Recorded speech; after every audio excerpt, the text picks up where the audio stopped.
Hey guys, this is Dylan from TCD here. Today we're just gonna be going over a little magic news. Um, today, I am actually filming a couple of videos trying to get it all scheduled ahead, so I hope that nothing is too far away content-wise, because I know this article came out a bit before it's gonna actually be uploaded. But I'm gonna talk about the release dates for the next upcoming Magic the Gathering sets. And as per usual, this is gonna kind of be done like casually, me reading a news article, kind of just like picking out certain things and saying my opinion on them. So for starters, the Dungeons and Dragons set is coming out July 16th, so right in the middle of summer.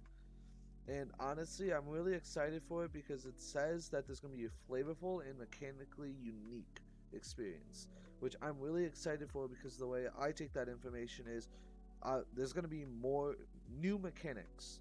Because if those that don't know, Magic the Gathering has like a party mechanic where there's like a rogue, cleric, and like stuff like that, and it's like you make a party and like you can get different benefits for however many party members you have, and if you have one of each party member, like it's weird. But honestly, I didn't really like it as a mechanic. It was very lackluster.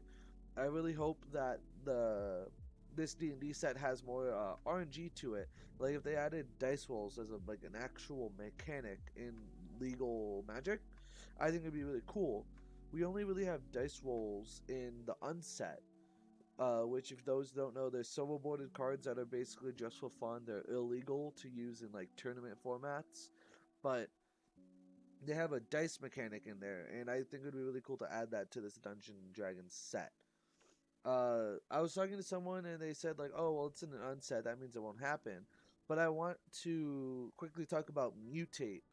There was it wasn't like mutate, but there was like a mechanic in an unset where you play a creature and you can play like another creature on top and kind of combine them together to get both abilities off.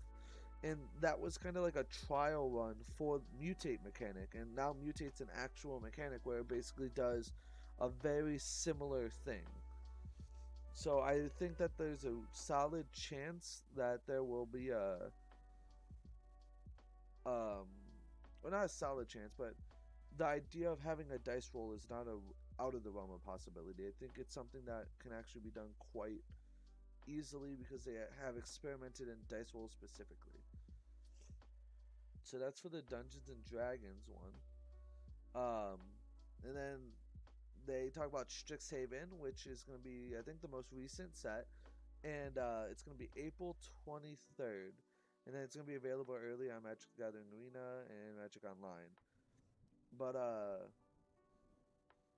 so April 23rd is Strixhaven. I've talked a lot about Strixhaven. I'm going to be talking more about Strixhaven, so I'm not going to really focus on that one for now. Then Modern Horizons 2 is the next one, and it's basically a follow-up to Modern Horizons 1. So it says it will feature new toolbox cards and strong themes to try out the decks, which I'm excited for because in the original Modern Horizons is when Ayula came out and Bear Tribal actually became like a deck. So I'm really excited to see how that turns out. That set is coming out June 11th. Honestly, I kind of like the releases. So it's like April, then you have a space in May, and then June. Then you go from June to July, which I mean they're back to back. But then August skips, and then in September 11th you have the Innistrad. Uh, and yeah, so you go to July, skip August, and September 17th you have Innistrad Midnight Hunt, which it's a bunch of werewolves, which I've already said before in a previous video.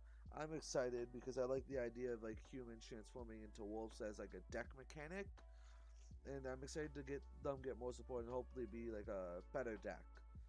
And then finally, the second Innistrad set, Crimson Vow, will release on November 19th, which I think it's really interesting that they have two like quote unquote horror themed sets. One's before Halloween and one's after Halloween, but there's not one for the month of October, which is really interesting in my opinion. And because these are like the farthest away sets, we really don't know much about them. But we did get told one thing that I think's cool, and it says the Crimson Vow will feature the biggest vampire wedding in Innistrad history. And honestly, like I'm kind of down for that, to have like a wedding themed deck, like have like a groom and a bride vampire, and like all this other stuff. I'm honestly down. I think mechanically that could be interesting. So this video is kind of short. I mainly made it to just kind of give news of the release dates. So I hope you guys kind of like these news videos, even if they tend to be a little short, just because I want to get the information out there for all those players that might have not seen this news article or seen the news about having the release dates announced. So hope you guys all have a nice day. I'll talk to you guys later. Bye.